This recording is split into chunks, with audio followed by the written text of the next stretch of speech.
Hello everyone and welcome back to Let's Play Shantae Risky Revenge. In the last part we went through Tangle Woods and ended up here in the Squid Baron's Labyrinth, and now we're actually going to finish this place off. Now before we progress any further, while I'm just platforming through this one room here, I should warn you, before going to the boss of this dungeon, I recommend, if you don't have it already, go back to Scuttletown and buy the Storm Puff. It makes the boss a much easier fight. Also, the end of the last part, we got the monkey, which, like I mentioned back then, is essentially the exact same way it was back in Shantae 1, only the dance, you just have to hold down the X button in order to do. Like in Shantae 1, it can't attack initially, but we'll be able to fix that later on.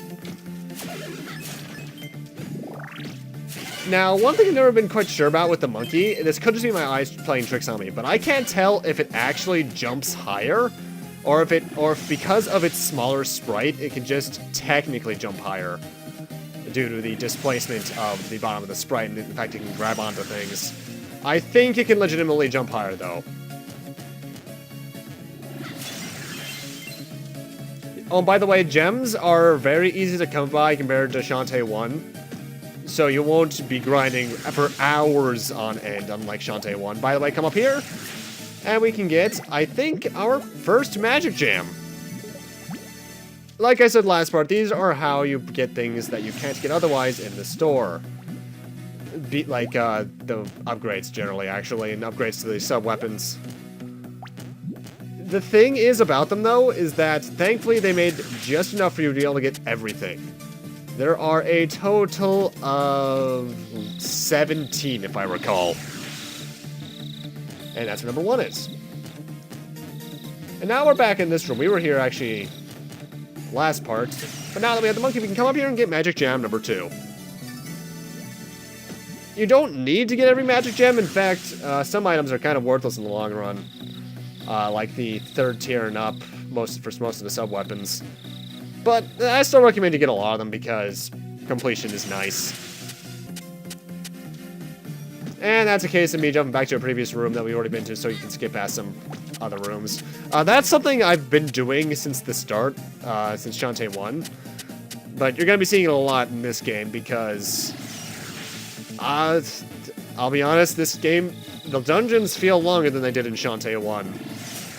Which is odd, because as a whole, this game, I think, is actually just shorter than the first game.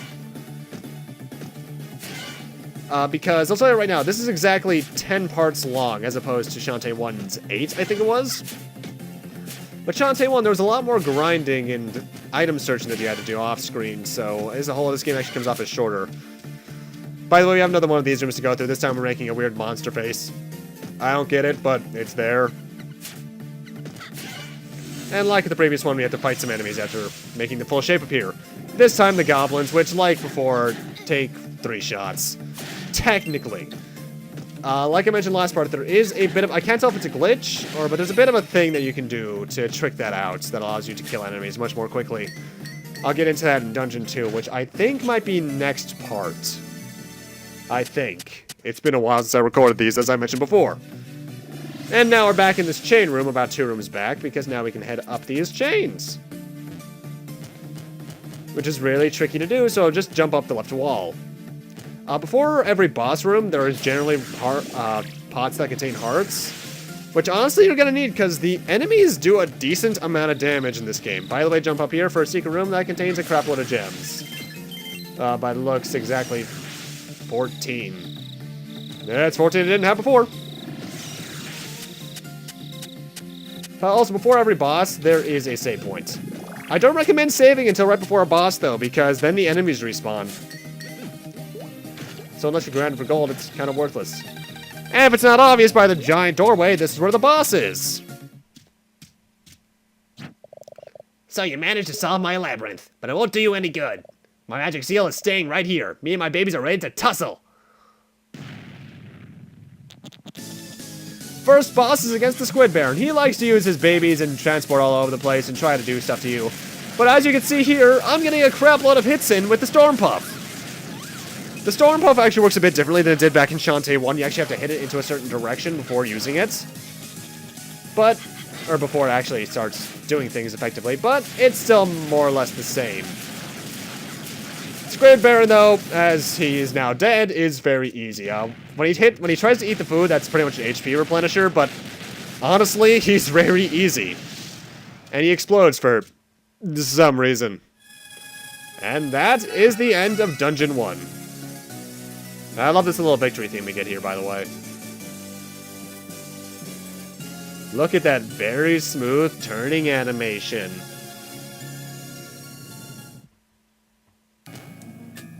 Hi. Risky boots. Well, well, well. I see you managed to beat me to the first magic seal. Nicely done. Now be a good girl and hand it over. Not a chance. Back off or I'll smash this thing to pieces. My, no need to be hasty. I'm sure we'll be seeing plenty of each other down the line. Ta-ta. Well, that was kind of pointless. And it is, actually. I don't know why I just backtracked like that. That was weird. Either way, now that we're done with this area, we're actually pretty much done in Tangle Forest entirely now. We want to head back a bit to Scuttletown, if I recall. Also, I should mention something. Last part, I was also incorrect in naming something. The area right before Tangle Forest, the place I called, like, Scarecrow Fields, it's actually Lilac Fields, if I recall, in this game. Pretty much the same thing overall, though. Anyway, now that we have the monkey, we can come up here and get Magic Jam number 3. Due to the overall, actually small size of the world, finding all the Magic Jams is not hard at all. Then again, as I mentioned before, this game is pretty short. In fact, I recall actually seeing this on the Nintendo cover, Nintendo Power, a couple times back in the day. And I recall a lot of people citing its length being fairly short, so I'm not surprised by that. Anyway, we can come up here now. And come over here to get this chest, which, guess what? It's another Magic Jam. Now, in a few areas, you actually might see those gigantic rocks, like the one on the right of this screen. We can't do anything about those yet. And the music forgot to load for a second there. That wasn't a glitch. That actually, well, actually, no, that was technically a technical problem. But that wasn't me editing. It actually did that. I don't know why, but it did. I'm assuming it had to do with the, you got an item jingle, but, eh. Also, if it's not obvious by this point, sub-weapons no longer run on a finite amount of ammo with them. You actually have a magic bar, which is there in the top left. You can use, when you use an item, it obviously gets lowered. You can replenish it in one of two ways. You can either buy an item at the store with one magic gem, I think 150 gems, which allows you to regenerate it over time. Or you can grab the little magic green pots that everything drops. A lot of things can drop. You can also just use magic balls that you can buy in the store in general. Either way, now that we have the monkey, we can jump up here and grab this treasure chest, which contains heart holder number 1. Pretty much like in Shantae 1 and in Legend of Zelda, you gain 1 extra heart. Now, I mentioned last part that there was evidence via screenshots and such to show this was an episodic release. This is very clear with the heart holders because in one screenshot, you can see that Shantae has like 9 or 10 of these things, when the maximum in the game is, I think, 6 or 7. Otherwise, since we progress and have gems, that means we can obviously come back to the shop and buy some stuff. So let's see what we got here. First off, buy a Super Pike Ball, because this is a much more powerful thing than just a normal Pike Ball. I also recommend either the Silky Cream, if you can buy it, or one of the one of the spell books, rather. The Spitfire is also useful, but I'm not going to buy anything else for now. I want to wait until I have a few more magic jams. If you're wondering what the Silky Cream does, that pretty much powers up your attack. I don't think it actually makes you do more damage. I think it might just speed you up, though. Now, you can talk to various people to get hints on where to go next, but honestly, a lot of them are useless. I can just go where I have to go myself. There's that, and the fact that, honestly, I don't have the time to waste. Now, we're heading back towards the lighthouse here, because now that we have the monkey, we can actually progress past here into the next area that's past here. That is very redundant, but okay. And it's here, first off, there's a gem box. That it's very easy to see that I technically entered this area and exited, then re-entered it so I can check my notes. Because the text of the area that names the area is supposed to show up. This is Polyp Bay. And we got these green platforms here. I forget if it's just in the original version of Shantae Risky's Revenge in general, or just in the iOS version. Which, yeah, by the way, there's an iPhone version. There are more platforms in this area to make up for the touch controls, but I forget if that was also just in the original Shantae Risky's Revenge in general. I don't remember because, as I've stated before, it's been a while. I've been playing Director's Cut a lot longer than I have the original. That's actually a bit of a fun fact. In the original game, I forget where it is, but you can actually get a lot of extra gems for having a lot more of the way forward games in your DSi. And I think even in the 3DS version it does this. I forget where that is, though.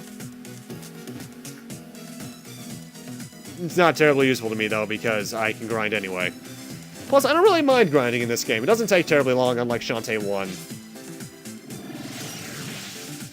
These guys are invincible, so don't try to attack them and waste your time.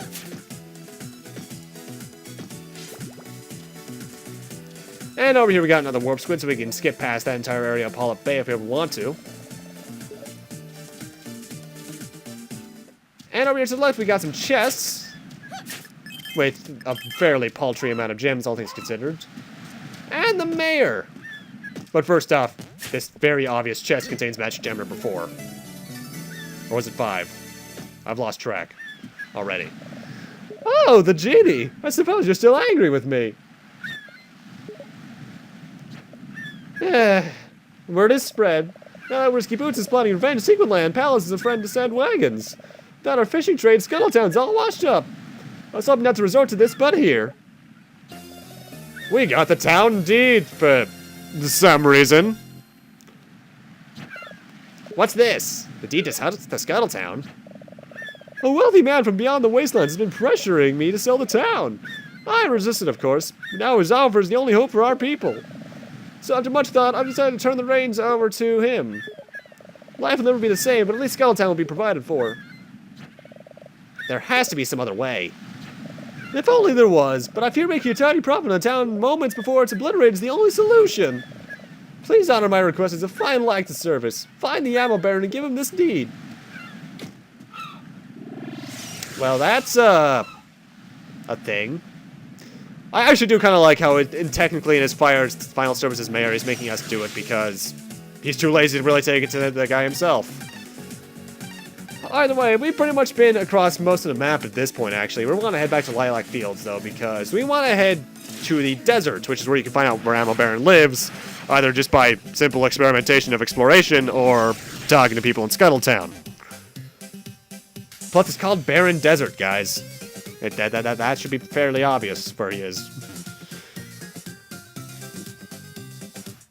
By the way, I should mention, this game's soundtrack, like the first game, it was composed by Jake Kaufman, a guy who I absolutely love the music of, by the way.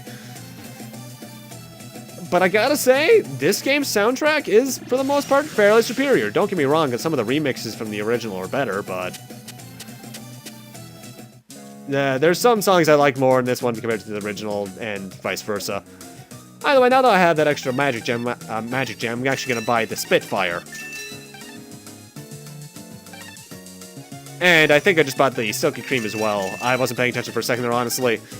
But the Spitfire is pretty much the same as the normal fire attack, only it goes in an extra direction, which you need in order to get some other upgrades.